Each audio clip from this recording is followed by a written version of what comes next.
Hello សួស្តីទាំងអស់គ្នាស្វាគមន៍មកកាន់ Channel កូននិស័យសម្រាប់រឿងមុនចូលដល់សាច់រឿង admin សូមសំណូមពរអ្នកទាំងអស់គ្នាចូលចុច like ចូល comment share ក៏ដូចជា subscribe admin ម្នាក់មួយផងណាដើម្បីទទួលបានរឿងថ្មីៗនៅពេលដែល admin ធ្វើការផុសសាច់រឿងនៅក្នុងភាគនេះគេបង្ហាញឃើញពីកន្លែងប្រគំតន្ត្រីមួយនិងមានមនុស្សជាច្រើនធ្វើការរាំលេងកម្សាន្តហើយក៏មានវត្តមាន Melly នៅទីនោះផងដែរដែលនាងកំពុងតែធ្វើការអង្គុយតែម្នាក់ឯងហើយមើលទៅហាក់ដូចជាកំពុងតែពិបាកចិត្តរឿងអ្វីមួយហើយក៏ធ្វើការដកដង្ហើមធំពេលនោះស្រាប់តែ Francis ក៏បានមកដល់រួចក៏និយាយទៅកាន់ Melly សូមឈប់ដកដង្ហើមធំទៀតទៅអ្នកនាងនឹងធ្វើឲ្យដីប្រេះបែកមិនខានទេវាគឺជាថ្ងៃដ៏ល្អមួយទោះបីវាជាពាក់កណ្ដាលរដូវក្តៅក៏ដោយក៏វាមិនក្តៅខ្លាំងពេកទេ Melly ក៏បាននិយាយទៅកាន់ Francis វិញថាគ្រាន់តែឲ្យសភៅកំណត់ហេតុមកខ្ញុំវិញទៅបានហើយ Francis ក៏និយាយតបទៅកាន់ Melly អញ្ចឹងខ្ញុំត្រូវគិតអំពីវាជាមុនសិនយ៉ាងណាក៏ដោយតើវាមិនល្អទេឬក្នុងការចេញមកខាងក្រៅបែបនេះ Melly ក៏បាននិយាយតែអ៊ីត្រិចវាយប៉ុណ្ណឹងហើយមិនទាន់គ្រប់គ្រាន់សម្រាប់អ្នកប្រុសទេឬតែអ្នកប្រុសអាចគិតឃើញអំពីការយករបស់របរអ្នកដទៃក្នុងស្ថានភាពបែបនេះដោយរបៀបណា Francis បាននិយាយតបថាគេហៅវាថាជាការបំផ្លាញភស្តុតាងទៅវិញទេប្រសិនបើអ្នកនាងត្រូវចាប់បានអ្នកនាងអាចប្រហែលកំពុងស្ថិតក្នុងស្ថានភាពងាយស្រួលមួយតែអ្នកនាងមិនដឹងគុណខ្ញុំទេឬ Melly ក៏បាននិយាយឡើងភ្លាមតាក់ទងអ្វីជាមួយអ្នកប្រុសពេលអ៊ីត្រិចដឹងរឿងខ្ញុំឬក៏អត់នោះសូមឈប់មករញ៉េរញ៉ៃជាមួយខ្ញុំទៀតទៅពេលនោះ Francis បាននិយាយឡើងថាអូយអ្នកនាងពិតជាមានចរិតឆេវឆាវជាងអ្វីដែលខ្ញុំរំពឹងទុកទៅទៀតប៉ុន្តែខ្ញុំឆ្ងល់ថាតើអ្នកនាងអត់ទ្រាំនឹងការរស់នៅក្នុងផ្ទះនោះបានដោយរបៀបណាតើអ្នកប្រុសចង់មានន័យយ៉ាងណាចំពោះពាក្យថាអត់ទ្រាំនោះខ្ញុំមិនធ្លាប់ធ្វើបែបនោះទេប្រសិនបើមានអ្វីមួយវាគឺជាម្ចាស់ផ្ទះដែលរស់នៅជាមួយភ្ញៀវនៅក្នុងផ្ទះរបស់ពួកគេទៅវិញទេដែលគឺជាអ្នកដែលប្រើពាក្យទ្រាំនេះ Francis ក៏សួរទៅកាន់ Melly ពិតឬប៉ុន្តែពួកគេបានព្យាយាមលក់អ្នកនាងទៅឲ្យតាចាស់ដែលជាម្ចាស់ក្រុមហ៊ុនម្លះមួយនោះ Melly ក៏តបថាលក់ខ្ញុំទេលោកស្រីគ្រាន់តែសង្ឃឹមថានឹងអាចរកដៃគូស័ក្តិសមឲ្យខ្ញុំប៉ុណ្ណោះ Francis បាននិយាយប្រសិនបើអ្នកនាងចង់ជឿថាបែបនេះក៏តាមតែចិត្តប៉ុន្តែប្រកាសណាស់អ្នកនាងមិនមែនគិតថាពួកគេចាត់ទុកអ្នកនាងជាផ្នែកមួយនៃគ្រួសាររបស់ពួកគេទេមែនទេនៅពេលដែលឮ Francis និយាយបែបហ្នឹង Melly តបអ្វីមិនចេញនោះទេបានតែងាកមុខចាញ់ហើយ Francis បាននិយាយបន្ត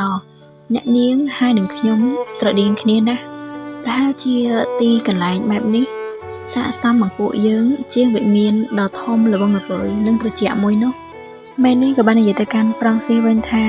អ្នកប្រុសគឺជាអ្នកស្នងមរតកផ្លូវការរបស់គ្រួសារ Adele ចំណែកខ្ញុំគឺជា Enwood មិនមែន Felton ទេខ្ញុំមើលមិនឃើញថាពួកយើងមានអ្វីដែលដូចគ្នានោះទេ Francis បាននិយាយឡើងភ្លាមថាទោះបីខ្ញុំបានប្រាប់ Rosalind កុំឲ្យរៀបការក៏ដោយឬពេលឮបែបនោះ Melly មានអារម្មណ៍ថាភ្ញាក់ផ្អើលអ្នកប្រុសបានធ្វើវាខ្ញុំប្រកាសថាអ្នកនាងក៏បានប្រាប់ទៅសម្ដេច Felton នៅរឿងដូចនេះដែរថាគាត់មិនគួររៀបការជាមួយនារីដែលមានគូស្នេហ៍ហើយនោះទេទោះបីជាយ៉ាងណាក៏ដោយខ្ញុំច្បាស់ថាអ្នកនាងក៏នឹងមិនចង់ឲ្យគាត់រៀបការជាមួយអ្នកណាដែរ Rosalind ក៏មិនស្ដាប់ខ្ញុំដែរនាងនិយាយថានាងនឹងបញ្ចប់គ្រប់យ៉ាងជាមួយខ្ញុំអ្នកនាងប្រហែលជាមិនជឿខ្ញុំទេប៉ុន្តែអារម្មណ៍របស់ខ្ញុំចំពោះ Rosalind ជាអារម្មណ៍នៃស្នេហាពិតវាគឺឈឺចាប់ណាស់ស្នេហាដំបូងរបស់ខ្ញុំកន្សែងដៃប៉ាក់ដំបូងទាំងស្នាមថាប់ដំបូងនិងការណាត់ជួបដំបូងអ្វីដែលនាងប្រគល់ឲ្យខ្ញុំគឺជាលើកទី1ទាំងអស់ប៉ុន្តែអ្វីទាំងអស់នោះវាមិនអាចនៅស្ថិតស្ថេរបានឡើយប៉ុន្តែសម្រាប់នាងខ្ញុំគ្រាន់តែជាក្រដាស់តេស្តសាកល្បងតែប៉ុណ្ណោះរួចគេក៏គិតថាដូច្នេះខ្ញុំក៏ព្រមដោះលែងនាងឲ្យទៅព្រោះតាមពិតទៅវាមិនចាំបាច់តែជា Rosalind ទេប៉ុន្តែខ្ញុំមិនចាំបាច់ប្រាប់នាងទាំងអស់ទេធ្វើខ្លួនគួរឲ្យអាណិតអាសូរនៅទីនេះនឹងក្លាយជាវិធីល្អដើម្បីយកឈ្នះបេះដូងរបស់នាងនៅពេលដែលស្ដាប់ Francis និយាយរៀបរាប់រឿងរបស់ខ្លួនប្រាប់ចប់ Melly ក៏បាននិយាយឡើងយល់ហើយខ្ញុំមិនដឹងសោះថាអារម្មណ៍របស់អ្នកប្រុសចំពោះអ្នកនាង Rosalind ជាអារម្មណ៍ពិតអ្នកប្រុសច្បាស់ជាឈឺចាប់ណាស់ហើយ នៅពេលដែលឃើញមេលីនិយាយហាក់ដូចជាអាណិតខ្លួនហ្វ្រង់ស៊ីក៏បានគិតបន្តទៀតថាតើខ្ញុំគួរតែព្យាយាមធ្វើខ្លួនឲ្យមើលទៅគួរឲ្យអាណិតជាងនេះទេរីឯមេលីក៏បានគិតថាអ៊ីត្រិចសម្រេចចិត្តបញ្ឈប់ពិធីមង្គលការអាចនឹងជារឿងល្អសម្រាប់អ្នកប្រុសហ្វ្រង់ស៊ីដែរឬក៏ចាប់ផ្ដើមនិយាយយ៉ាងណាខ្ញុំនៅតែមិនផ្លាស់ប្ដូរចិត្តតែគិតថាខ្ញុំនិងអ្នកប្រុសមិនដូចគ្នាហ្វ្រង់ស៊ីបានសួរទៅកាន់មេលីហេតុអ្វីទៅមេលីក៏បាននិយាយតបថាអ្នកប្រុសបានប្រកល់ក្តីស្រឡាញ់ទាំងស្រុងរបស់អ្នកប្រុសទៅកាន់អ្នកនាងរ៉ូសាលីនប៉ុន្តែខ្ញុំវិញមិនអាចឲ្យអ្វីសោះទៅកាន់អ៊ីត្រិច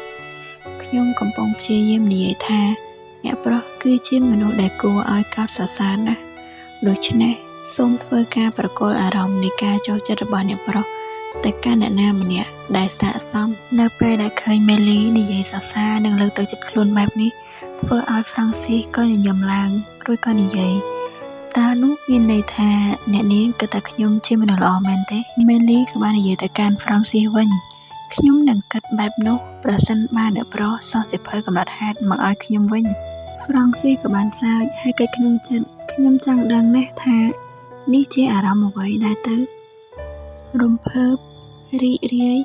ឬក៏អារម្មណ៍នៃការសប្បាយចិត្តតើអ្នកណាទៅខ្វល់ទៅបន្ទាប់ពីគិតរួចគេក៏បានធ្វើការឆោសាយតែម្នាក់ឯងហើយធ្វើឲ្យមេលីនឹងក៏ដាក់សញ្ញាសួរពេញលើក្បាលហើយក៏និយាយឡើងថាអ្នកនាងហើយនឹងខ្ញុំទំនងជាស័ក្តិសមនឹងគ្នាណាមេលីបានសួរទៅកាន់ហ្វ្រង់ស៊ីថាម៉េចហ្នឹងរួចហ្វ្រង់ស៊ីក៏បានគិតបន្តទៀតថាខ្ញុំគិតថាខ្ញុំប្រហែលជាអាចរីករាយពេលដែលនៅជាមួយមនុស្សស្រីម្នាក់នេះអ្នកនាងមេលីខ្ញុំមិនសូវដឹងរឿងរ៉ាវរបស់អ្នកនាងទេអ្នកនាងក៏មិនដឹងរឿងរ៉ាវរបស់ខ្ញុំដែរដូច្នេះចាប់ពីពេលនេះតទៅហេតុអ្វីពួកយើងមិនអាចសាកល្បងស្គាល់គ្នាបន្តិចម្ដងទៅល្អទេហាអ្នកប្រុសគួរតែគិតឲ្យបានច្រើនមុនពេលសម្រេចចិត្តថានិយាយសុភាពរៀបសារដាក់ខ្ញុំឬនិយាយវាយស្មើជាមួយខ្ញុំជាមុនសិនហ្វ្រង់ស៊ីក៏ចាប់ផ្ដើមសាយយល់ហើយបានអញ្ចឹងខ្ញុំគួរតែឈប់គួរសមហើយដើម្បីឲ្យបានឆាប់សាសនាគ្នាមេលីបានជាមកដល់ទីនេះហើយពួកយើងនាំគ្នាសប្បាយបន្តិចទៅខ្ញុំនឹងទៅរកអ្វីមកញ៉ាំដូច្នេះចាំខ្ញុំនៅទីនេះហើយមេលីក៏បាននិយាយថាអ្នកប្រុសពិតជាហើយហ្វ្រង់ស៊ីក៏បានធ្វើការដើរចាក់ចេញទៅដើម្បីទៅរកទិញអីមកញ៉ាំហើយគិតក្នុងចិត្តនាងស្គមពេកហើយប្រសិនបើនាងធាត់ជាងនេះបន្តិចច្បាស់ជាស្អាតខ្លាំង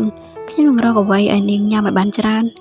តើនាងនឹងញញឹមជាងនេះបន្តិចទេបើនាងអាចញ៉ាំអាហារឆ្ងាញ់នៅពេលដែលហ្វ្រង់ស៊ីចាក់ចេញទៅមេលីនៅតែម្នាក់ឯងឬក៏គិត